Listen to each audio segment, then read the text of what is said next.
What's going on, Shark fans? What do you know? The Sharks made a move at the draft. What a real in-your-face to Devin Setoguchi. But it's a business, and definitely it was a pretty cheap move by Doug Wilson, but we'll see what happens. So yesterday's video did not make any sense because the Sharks pulled a sign-and trade. If I know that's more of an NBA thing, but they literally pulled a sign-and-trade with the Minnesota Wild.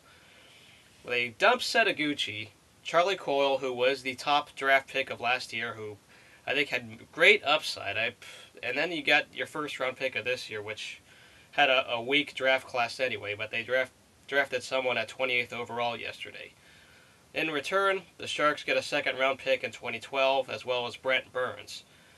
This is supposed to be a guy who is quality to be a top two puck moving defenseman.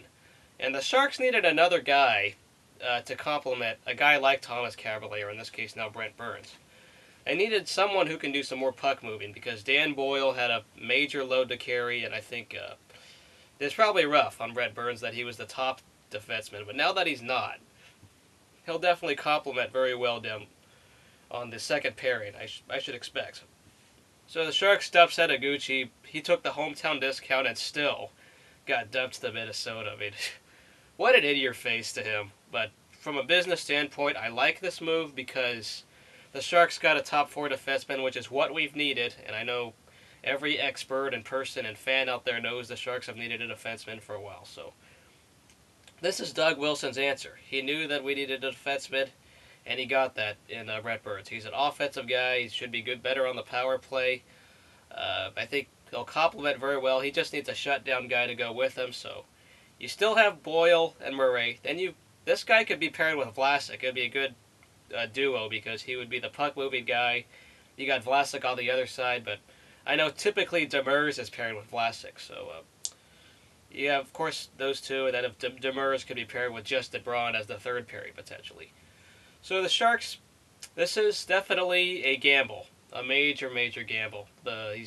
Doug Wilson is rolling the dice big time because Brent Burns has only 1 year left in his deal. And it's almost like how the NBA salary trades work, where they got to be like close to the money value, because Burns is going to be making like $500,000 more than Setoguchi would have made. It just worries me that we just got rid of Charlie Coyle. I know top defensemen in this league do not come at a cheap price, but I think Charlie Coyle could have been something for the Sharks, and they gave up something for him, and you'll see down the line what happens. I think that'll be the key guy for the Wild.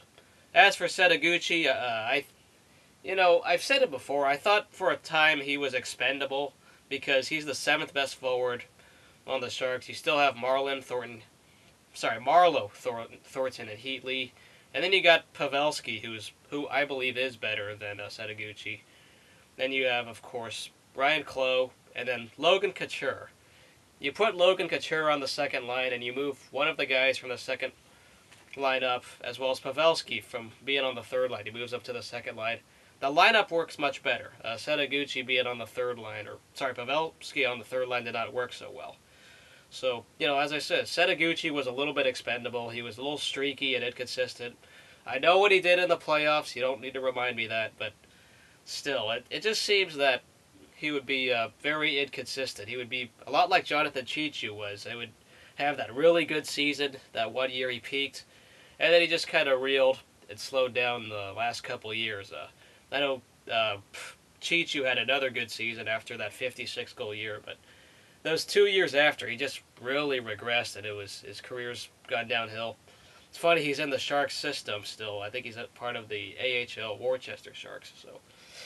But Setoguchi, he'll probably be one of the top forwards in Minnesota, seeing that the Wild don't have a whole lot of guys out there.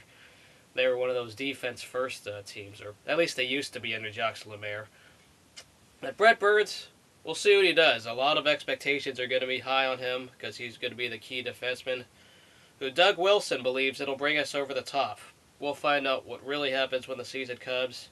Only time will tell if this trade is good or not, but I like it for the fact we did get a defenseman and address that need.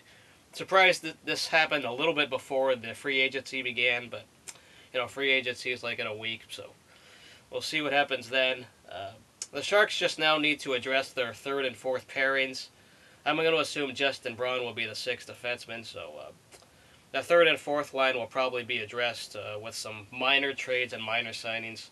I'm hoping that we get some guy who could be a leader, some veteran on the third or fourth lines who could be a leader, because I know there was some discipline issues with that fourth line and third line on occasion. So we'll see what happens, guys.